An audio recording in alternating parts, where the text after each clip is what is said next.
आदाब, नमस्कार। मैं हूं मोनिश सनवर और आप देख रहे हैं मुंसिफ टीवी की खास पेशकश बड़ी खबर। बिहार में विधानसभा चुनाव का बिगुल बज चुका है। तारीखें तय हैं, लेकिन सीटों का बंटवारा अभी भी पेचीदा पहेली बना हुआ है।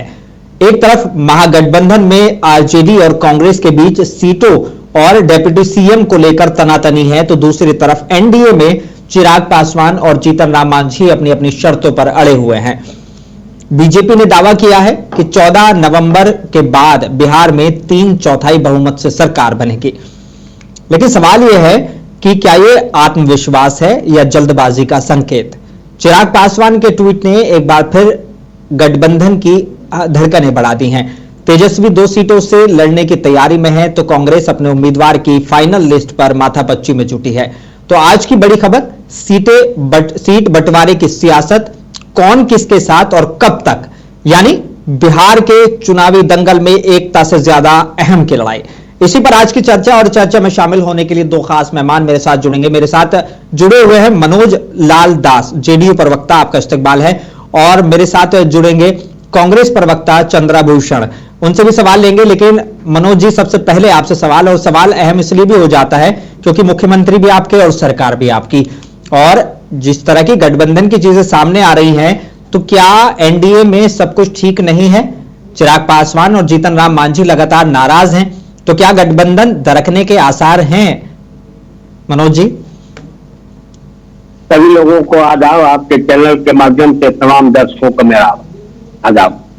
देखिए, जब एक परिवार होता है ना, तो उसमें बहुत तरह की बातें उठती है। बिल्कुल ठीक। एक भाई किसी तरह के मूड का है, दूसरे भाई किसी तरह के मूड का है। तो हमारे यहाँ वही है, हम भाइयों का ही है। हम भाइयों का ही है, और हर भाई प्रयास में यही है, चाहे कोई भी भाई हो, प्रयास में यही है कि चुनाव में हमें अधिक से अधिक सीट मिले। लेकिन हम भाइयों में एक खासियत है कि हम लोग अब मंदिर के लिए, बतासा के लिए मंदिर को नहीं तोड़ने वाले हैं। अपनी बात कहना, कहीं से नाराजगी नहीं होती है। अगर चिराग पासवान जी ने ये अगर कहा होता कि हमको इतना सीट नहीं मिलेगा तो हम एनडीए गठबंधन से निकल जाएंगे, तो इसको माना जाता है कि किसी तरह की बात हो। सब लोग क्यों नहीं, हर दल का यही तो स्थिति न है कि अपने अपने कार्यकर्ता को अधिक से अधिक सम्मानित करना। जब विधानसभा का चुनाव है तो उसमें जितनी संख्या हो उतनी संख्या को खड़ा करना। तो हमारे यहाँ इस तरह की नहीं है। हम लोगों के यहाँ मतभेद है, मनभेद नहीं है, और न कभी अब मनभेद होगा, क्योंकि जिस तरह से बिहार का विकास हुआ है और बिहार की जनता के लिए एनडीए गठबंधन काम कर रही है, ऐसे परिस्थिति में ये सब छोटी मोटी, और ये तो हर चुनाव में होता है। ये ऐसा नहीं है कि ये 2025 के चुनाव में हो रहा है। 2020 के भी आप विधानसभा के चुनाव को उठाकर देखिएगा तो अंतिम तक इसी तरह की स्थिति बनी रहती थी। लेकिन फिर सब मिलकर बैठकर 2020 चुनाव में और 25 चुनाव में एक फर्क तो है। मनोज जी, आप तो सीनियर नेता हैं, आप इस बात को जानते हैं कि चिराग पासवान थे जिन्होंने जेडीयू को बहुत नुकसान पहुंचाया है। यकीनन आज आपके साथ हैं, गठबंधन में शामिल हैं, लेकिन अगर आज जेडीयू जो इतनी कम सीटों पर है बीजेपी से भी, तो उसके लिए चिराग पासवान जिम्मेदार हैं। और यही चिराग पासवान जो है अब ज्यादा सीटों की उम्मीद कर रहे हैं, तो ज्यादा अगर सीटें देंगे तो या तो बीजेपी को देनी होंगी या जेडीयू देगा, क्योंकि 2 बड़े भाई तो यही हैं। देखिए, आप हर पिछले साल मुकेश सहनी हमारे साथ थे, हाँ, आज हमारे साथ नहीं है। सही है। कल क्या होगा, राजनीति का एक बहुत गजब है। आप उठाकर देखिएगा कि जब हम बीजेपी को जब जरूरत पड़ी तो मायावती से भी समझौता किए सत्ता के लिए। बिल्कुल ठीक है। वहां चले जाइए कश्मीर में तो उनके साथ भी महबूबा मुफ्ती के साथ किया। हाँ, मैं वही मैं कह रहा हूँ। अब आज उनके खिलाफ हैं। बल्कि आपकी पार्टी के लिए दरवाजे बंद हो चुके थे। अमित शाह जी ने साफ तौर पर कहा था रैली में कि भैया दरवाजे बंद हैं, अब नीतीश कुमार किसी भी दरवाजे से नहीं आएंगे, लेकिन खोलें दरवाजे। देखिए, राजनीति में अगर कोई भी व्यक्ति हो, कोई भी दल का हो, मैं ये नहीं कह रहा हूं कि मेरे ही दल का, एनडीए का या महागठबंधन का, राजनीति में संभावनाएं हमेशा जीवित रहती है। हाँ। ये कोई आपने देखा नहीं अभी दिल्ली के चुनाव में कांग्रेस लगातार बात करते रही और अकेले फिर से चुनाव लड़ गई। आम आदमी पार्टी लगातार बात करते रह गई और जाके हरियाणा में अलग चुनाव लड़ गई। तो ये सब का स्थिति जो है ना, ये सब चुनाव का ये कोई मायने नहीं रखता है कि कब कौन दल आपके, यानी आप कह रहे हैं कि मतभेद है लेकिन मनभेद बिल्कुल भी नहीं है ना? नहीं, मनभेद कहीं से नहीं है। सब लोग कल तक देखिएगा, सब क्लियर हो जाएगा। ठीक है, तो कांग्रेस प्रवक्ता भी हमारे साथ जुड़ेंगे, उनसे मैं सवाल ले लूंगा, लेकिन जुड़ गए हमारे साथ कांग्रेस प्रवक्ता चंद्रभूषण, उनसे भी सवाल ले लेता हूं। चंद्र जी, देखिए, कांग्रेस और आरजेडी के बीच जो है सीटों और उप मुख्यमंत्री पद को लेकर भी खींचतान चल रही है, लेकिन आप जो है सवाल उठा रहे हैं सीधे तौर पर कि चिराग पासवान क्या कह रहे हैं और दूसरे नेता क्या कह रहे हैं। बीजेपी कह रही है कि हम तो 3/4 से ज्यादा सीटों से जीतेंगे बिहार को, 3/4, मतलब आपके लिए तो कुछ छोड़ ही नहीं रहे हो, आप क्या पूरे महागठबंधन के लिए कुछ नहीं छोड़ रहे। तो क्या ये महागठबंधन की एकता पर सवाल नहीं खड़ा करता, क्योंकि आप ही के बीच में मतभेद चीजें जो है उलझ के आ रही हैं और आप सीधे तौर पर सवाल उठा रहे हैं गठबंधन को लेकर, एनडीए गठबंधन को लेकर? नमस्ते, सबसे पहले तो शुक्रिया आपने चैनल पे मुझे बुलाने के लिए। जी देखिए, जहां तक बात है कि हमारे कांग्रेस का भी क्या चल रहा है, हम लोग की सेंट्रल इलेक्शन कमेटी की मीटिंग अभी भी दिल्ली में चल रही है। सही है, बिल्कुल। मैं जब आपसे डिबेट कर रहा हूँ, अभी हमारी 30 की मीटिंग चल रही है और आप जानते होंगे वो हमारा एपेक्स बॉडी है जो कि डिसाइड करता है कि किसको टिकट मिलना है। सही है, क्योंकि जो सबसे पहले स्क्रीनिंग कमेटी होती है, स्क्रीनिंग कमेटी नाम को रिकमेंड कर देती है, 2 नाम 3 नाम मैक्सिमम। उसके बाद स्क्रीनिंग कमेटी के बाद वो सेंट्रल इलेक्शन कमेटी में जाता है और वहां पे सीसी तय कर देती है। तो आज रात होते होते कल तक हम आपको बता ही देंगे, क्योंकि कल जो है हमारे जो बिहार का ऑब्जर्वर है पूर्व मुख्यमंत्री अशोक गहलोत जी, छत्तीसगढ़ के पूर्व मुख्यमंत्री भूपेश बघेल जी और अभय रंजन चौधरी सब कल आ रहे हैं पटना सदाकत आश्रम। तो कल शाम तक हम लोग तय कर देंगे किसको। तो यानी आप कह रहे हैं कि आपके जो महागठबंधन है उसमें आरजेडी और कांग्रेस के बीच में ना तो उप मुख्यमंत्री को लेकर और ना ही सीटों को लेकर कोई खींचतान नहीं है? देखिए, अध्यक्ष जी ने ये कल प्रेस कॉन्फ्रेंस में भी कहा और पर्सनल बात में भी हम लोग से बोले कि यहाँ पे ऐसा किसी चीज का कोई दिक्कत नहीं, बस ये है कि चिराग पासवान के पार्टी के कुछ नेता हमारे पार्टी में संपर्क में है, जो तो क्या है कि उनके लिए सीट निकालना थोड़ा मुश्किल हो रहा है चिराग पासवान के पार्टी के नेता, क्योंकि आप जाहिर सी बात जानते हैं चिराग पासवान जी बहुत नाराज चल रहे हैं। वो उन्होंने पहले 40 सीट डिमांड किया था, बीजेपी ने कहा कि पहले 20 सीट से ज्यादा नहीं देंगे। अभी जो मेरे पास लेटेस्ट खबर है कि बीजेपी उनको 25 देने को तैयार हो गए, लेकिन चिराग पासवान मान नहीं रहे। जहां तक बात है बीजेपी का, आपने कहा, मैं आपको बहुत ही सीक्रेट चीज बताता हूँ जो कि आपको वो बीजेपी वाला नहीं बताएगा। आज से कुछ दिन पहले तक बीजेपी का एक अपना प्लान था या अपना परफॉर्मेंस था कि हम इस तरीके से चुनाव लड़ेंगे, यहाँ इस कैंडिडेट को उतारेंगे। लेकिन मैं आपको बता दूं, जैसे ही धर्मेंद्र प्रधान आए हैं बिहार की धरती पे, उन्होंने पूरा का पूरा ही चेंज कर दिया। उन्होंने खुल के कहा कि हम इस तरीके से काम नहीं करेंगे। उन्होंने जेडी वाले से संपर्क किया और जेडी वाले को बोला कि आप जहां पे ताकतवर है आप उसका लिस्ट बनाइए, हम जहां पे ताकतवर है हम उसका लिस्ट बनाएंगे और 80:2 रेशियो में हम सीट्स को बांटेंगे। मतलब हम जहां ताकतवर है 80% सीट हम रखेंगे, 20% आपको देंगे।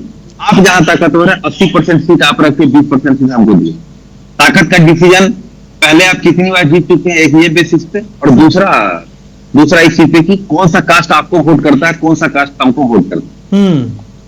वहां भी कुछ ठीक नहीं। अगर सब कुछ ठीक रहता तो कल रात भर चिराग पासवान मीटिंग नहीं कर रहा था। मैं आपको बहुत ही क्लोज सोच से बता रहा हूँ, क्योंकि दिन भर हमारे, आप जानते हैं हम लोग, क्योंकि मैं पार्टी का प्रवक्ता हूँ तो हम लोग पता ही होता है, सब लोग पता है। सही है। जहां तक हम लोग का बात है तो कल तक आज सीसी की मीटिंग हो जाएगी, कल अशोक गहलोत जब आएंगे तो कल हम लोग का लगभग अनाउंसमेंट हो जाएगा कि हम लोग कितने सीट पे लड़ रहे हैं और क्या। ठीक है। जेडीयू प्रवक्ता मनोज लाल दास भी जुड़े हुए हैं, मैं उनसे अगला सवाल कुछ इसी तरह का लेने वाला था, लेकिन अब आपने जो है ये चीजें को खुलासा करके चीजें और जबरदस्त बना दी हैं।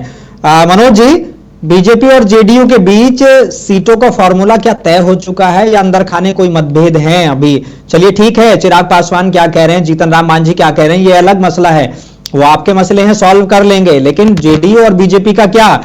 और वैसे भी अब जो कांग्रेस प्रवक्ता कह रहे हैं, ये इन्होंने तो और नए सवाल खड़े कर दिए। वो कह रहे हैं कि हमारी पार्टी में आने के लिए चिराग पासवान की पार्टी के नेता बहुत सारे तैयार हैं, उसको भी लेकर है। दूसरा, वो कह रहे हैं कि जो जेडीयू और बीजेपी में ये फॉर्मूला तय हुआ है कि जहां आप मजबूत वहां 80 पे आप लड़िए, 20 पे हम लड़ेंगे, जहां आप मजबूत वहां 80 पे हम लड़ेंगे, 20 पे आप लड़ेंगे। क्या इस तरह का फॉर्मूला तय हो रहा है? आज खुलासा कर ही दीजिए मुंसिफ टीवी पर। हो सकता है कि धर्मेंद्र प्रधान जी आए होंगे तो इनको दूरभाष किए होंगे, इनको मोबाइल किए होंगे कि हम ऐसा ऐसा करने जा रहे हैं, इसी तरह की बातचीत तभी हो सकता है, क्योंकि ऐसा तो कहीं सूत्र तो होते हैं मनोज जी, ये बात तो आप भी मानते हैं कि सूत्र होते हैं। तो मैं वही सूत्र मैं बता रहा हूँ ना, इनके दो विधायक कांग्रेस छोड़ दिए, 3 विधायक और छोड़ने के लिए जा रहे हैं। तो उस पर तो हम वही बात कर रहे हैं ना कि चुनाव में जो सीट मिलेगा वो सीट नहीं अगर मिलेगा तो लोग जाएंगे, अभी कांग्रेस से मित्रों जाएंगे, बहुत लोगों के बहुत पार्टी के नेता जो है अभी टिकट नहीं मिलेगा तो जल स्वराज में भी जाएंगे, बहुत पार्टी के नेता इधर से उधर जाएंगे, ये कोई बड़ी बात नहीं होगी। फार्मूला तो बता दीजिए, ठीक है, ये तो मैं मान गया, कोई फार्मूला नहीं है, देखिए कोई फार्मूला नहीं है कहीं, सब आपस में बैठकर उसी हिसाब से सभी ने अपने अपने सीट दिया है कि हम ये सीट लड़ना चाहते हैं, तो उसी पर विचार विमर्श होगा। ये धर्मेंद्र प्रधान के कहने पे दिया है या फॉर्मूला पहले से तैयार था जेडीयू का? तो पहले ही से तैयार था। आपने देखा होगा कि जो भी नेता बीजेपी के हो, सीनियर नेता भी कोई भी आए हैं तो आकर सीधे मुख्यमंत्री जी से मिले हैं, क्योंकि हमारे यहाँ तो स्पष्ट है ना कि हम मुख्यमंत्री नीतीश कुमार जी के नेतृत्व में चुनाव लड़ेंगे, ये तो इनके यहाँ नहीं स्पष्ट है। अच्छा, ये एक और इल्जाम लगा रहे हैं कांग्रेस, चुनाव लड़ेंगे। कांग्रेस जो है एक इल्जाम और लगा रही है, कह रही है कि महाराष्ट्र में भी जो चुनाव है वो शिवसेना के नेतृत्व में लड़ा गया और शिंदे को बिल्कुल साइड कर दिया गया इलेक्शन के बाद, यही हालत जो है नीतीश कुमार की होने वाली है। देखिए, नीतीश कुमार शिंदे नहीं है, नीतीश कुमार बिहार की आवाज है। और कांग्रेस अपनी स्थिति को अच्छी तरह से जानती है कि जब 2005 में उनकी सीटों की संख्या क्या थी और 2010 में क्या हो गई, और 2015 में जब नीतीश कुमार का आशीर्वाद मिला था कांग्रेस को तो 27 पर चली गई थी, और जब 2020 में कांग्रेस का से आशीर्वाद नीतीश कुमार का हट गया तो 19 पर आ गई और उसमें से 2 भी बाहर निकल के चले गए। इसीलिए देखिए, बोलने के लिए तो हम कुछ बोल सकते हैं, इसमें कोई थोड़ा है कि नहीं बोल सकते हैं। आपको है याद कि कांग्रेस दिल्ली विधानसभा का जब चुनाव हो रहा था तो 2 दिन पहले तक कही थी कि हम गठबंधन नहीं करेंगे, सभी लोगों से बातचीत कर रही थी, अंतिम में अकेले चुनाव लड़ी कि नहीं लड़ी। आप वही देखिएगा, कांग्रेस कभी भी बिहार के अंदर तेजस्वी यादव को मुख्यमंत्री के रूप में प्रोजेक्ट नहीं करेगी। ठीक है, आपने तो खुद ने देखा कि राहुल गांधी को 4 साल के बाद प्रधानमंत्री का चुनाव होगा, उसमें तेजस्वी यादव दोनों हाथ उठा के प्रधानमंत्री की घोषणा कर दिए। अभी तो इनके यहाँ तो तेजस्वी यादव खुलेआम बोल रहे हैं कि मैं मुख्यमंत्री बनूंगा, मैं मुख्यमंत्री हूँ। मुकेश सहनी खुलेआम बोल रहे हैं कि मैं उप मुख्यमंत्री हूँ। हमारे यहाँ तो कोई नहीं बोल रहे हैं कि मैं मुख्यमंत्री। चंद्रभूषण जी, बड़े सवाल, ठीक है, आपने जरूर निशाना साधा, लेकिन ये जो वापस तीर है ना, ये आपकी तरफ आ गया और अब सीधे तौर पर वो कह रहे हैं कि पहले ही अपने हाल सुधार लें। ये तो नीतीश कुमार का आशीर्वाद मिला था इसलिए 25 से ऊपर भी गए थे, वरना तो हालात तो बहुत खराब है। और दूसरी बात ये कह रहे हैं कि अगर ये मुकेश सहनी उप मुख्यमंत्री बनने वाले हैं और मुख्यमंत्री तेजस्वी यादव बनने वाले हैं तो कांग्रेस को क्या? देखिए, सबसे पहले तो बात क्या है कि मैंने जो आपको बताया वो बिहार के बहुत बड़े अखबार के इनपुट एडिटर ने मुझे ये चीज बताई। सही है, मैंने आपको बताया क्योंकि ये कह रहे हैं, वो कह रहे हैं कि ऐसे सूत्र तो हमारे पास भी हैं कि कांग्रेस के 2 विधायक छोड़ के जा चुके, 3 और चले जाएंगे। जी बात है, जब सबको टिकट मिल ही रहा है, जितने भी सिटिंग एमएलए हैं, जब सबको टिकट मिल ही रहा है, तो फिर वो पार्टी छोड़ के क्यों जाएगा? हाँ, ये तो अजीब सी बात। हाँ, ये तो तभी ना अगर किसी का टिकट कटने का चांस होता है, जब हाँ, ऑलरेडी ये तय हो गया है कि जो भी हमारी विनिंग सीट से जब हम उसी को लगभग टिकट देंगे, तो क्यों जाएगा कोई एमएलए यहाँ पे? ये तो कोई बात ही नहीं होती। सही है। देखिए, हम इस चुनाव में जा रहे हैं और हम इस सीएम डिप्टी सीएम के फेस के चक्कर में हम नहीं पड़े। मैं आपके सामने एक आंकड़ा रखना चाहता हूँ। हम लोग पहले भी बार बार नेता विपक्ष राहुल गांधी जी ने एक बात कहा, हम ये पार्लियामेंट्री फॉर्म ऑफ डेमोक्रेसी है। अब देखिए, कहीं भी ऐसा होता है क्या कि कांग्रेस चुनाव लड़ती है तो उसने पहले ही मुख्यमंत्री का घोषणा कर दिया? सिर्फ एकमात्र एक्सेप्शन पंजाब है। हम हिमाचल में गए, हमने कोई फेस घोषित नहीं किया। हम हरियाणा में गए, हमने कोई फेस घोषित नहीं किया। हमने महाराष्ट्र का चुनाव लड़ा, हमने कोई फेस घोषित। हमने कर्नाटक जैसा चुनाव जहां पे बार बार हो रहा था कि भाई सिद्धारमैया जी को बोल दीजिए या टीके से, हम लोग उस तरीके के नहीं है। हमारा है कि हम अब वो जो मनोज जी कह रहे हैं कि सवाल तो ये है कि जब तेजस्वी यादव हाथ उठा के सीधे तौर पर कह दे रहे हैं कि भैया प्रधानमंत्री हम राहुल गांधी को बनाने वाले हैं, तो कांग्रेस को क्या डर है कि तेजस्वी यादव को जो है सीएम नहीं घोषित कर रहे हैं, जबकि वो कह रहे हैं कि हमारी पार्टी में बिल्कुल साफ है, नीतीश कुमार ही है। ये महाराष्ट्र वाला खेल नहीं है कि शिंदे को हटा देंगे और ये वाले मामले हो जाएंगे। यहां तो नीतीश के नेतृत्व में चुनाव लड़ाया जा रहा है। जो भी लोग बिहार की राजनीति को समझता है और जो भी लोग इंटरनल बात जानते हैं, सब जानते हैं कि अब नीतीश कुमार कुछ नहीं कर रहा है। सब जानता है यहाँ का डिफेक्टो सीएम सम्राट चौधरी है और वो आईएएस दीपक कुमार के साथ सरकार चला रहा है। अगर जो ये बात नहीं समझ रहा, वो बहुत भोला है, उसको कुछ पता नहीं है बिहार के बारे में। तो वेरी फ्रैंक, कुछ दिन पहले हम लोग सामने एक डिबेट थे, डिबेट के बाद जब हमें ये पता लगा चीफ सेक्रेटरी सम्राट चौधरी के ऑफिस में बैठा हुआ है, वही नीतीश कुमार नहीं चला रहे हैं। बार बार ये रिपोर्ट आ रहा है कि उनकी मानसिक स्थिति ठीक नहीं है। मैं ये बात नहीं करना चाह रहा, लेकिन सही बात है। और लेकिन देखिए, ये हेल्थ का इशू किसी के साथ हो सकता है, ये तो बहुत ही नेचुरल चीज है। मैं भी बीमार पड़ सकता हूँ, आप भी बीमार पड़ सकते हैं, कोई हो सकता है। बिल्कुल ठीक है। हमने बस नीतीश कुमार एक ऐसा मुखौटा है, तो क्या ये सच है कि कांग्रेस ज्यादा सीटों की मांग कर रही है जबकि जमीनी संगठन आरजेडी के पास मजबूत है? इस तरह की खबरें आ रही हैं। हालांकि पिछले कुछ टाइम से मेहनत हुई है, इसमें कोई शक नहीं है। हमारे जब से अध्यक्ष जी आए हैं राजेश राम जी और हमारे नए प्रभारी कृष्णा बरूरी, हमने बूथ पे बहुत काम किया है, हमने जमीनी लेवल पे बहुत काम किया। इसीलिए लखीसराय से हमारे पास 204 आवेदन है, गया जी के टेकारी से 243 आवेदन है, जहानाबाद से 157 आवेदन। अगर लोग नहीं देखते तो लोग अपना खून पसीना लगा के जो विधायक बनना चाहते हैं, रोज रोज ऑफिस में चक्कर काटते हैं, इतने बड़े संख्या में आवेदन नहीं होता। कहने का यह मतलब है कि लोग को कांग्रेस पे भरोसा है। अध्यक्ष जी के आने से हमने बूथ पे काम किया। राहुल गांधी जी की वोटर यात्रा ने एक नैरेटिव बनाया। 30 करोड़ से अधिक बार हमारे वीडियो देखे गए हैं वोटर अधिकार यात्रा, मतलब कि लोग देखना चाह रहे हैं। अरे आप कितना भी मेन स्ट्रीम मीडिया को कब्जे में ले लीजिए, आजकल तो पूरा का पूरा ऐसा डिजिटल प्लेटफॉर्म हो गया है कि सारी बात सबके पास पहुंच जा जाती है। ठीक है मनोज जी, आप लोग भी एक बड़ा रोल प्ले करते हैं। मनोज जी, कहने का यह मतलब है, मैं आखिरी बात कहना चाह रहा हूं जी कि बीजेपी नीतीश कुमार के मुखौटा को सामने रख के और भ्रष्ट सरकार जो अभी चला रही है वो हमको देखने में मिल रहा है। चाहे मंगल पांडे पे यह आरोप हो कि वो डॉक्टर से कमीशन लेते हैं या बैंडेज पट्टी भागने में पैसा लेते हैं, चाहे दिलीप जायसवाल का कॉलेज हड़पने का मामला हो, चाहे इनके जितने भी सम्राट चौधरी पे ये चीज आ रहा हो कि फर्जी डिग्री दिखा। आप बताइए, कोई भी व्यक्ति जिसने 10वीं पास जो डिटेल नहीं बता सकता, वो कह रहा है कि हम यूनिवर्सिटी ऑफ कैलिफोर्निया से डिलीट। कहने का मतलब जो ये सिस्टम चल रहा है बिहार में, और बिहार में आप कहते हैं कि बिहार में सबसे इंपॉर्टेंट मुद्दा है। मैं कुछ एक दो आंकड़ा आपके सामने देना चाहता हूं। 20 साल से नीतीश कुमार की सरकार है।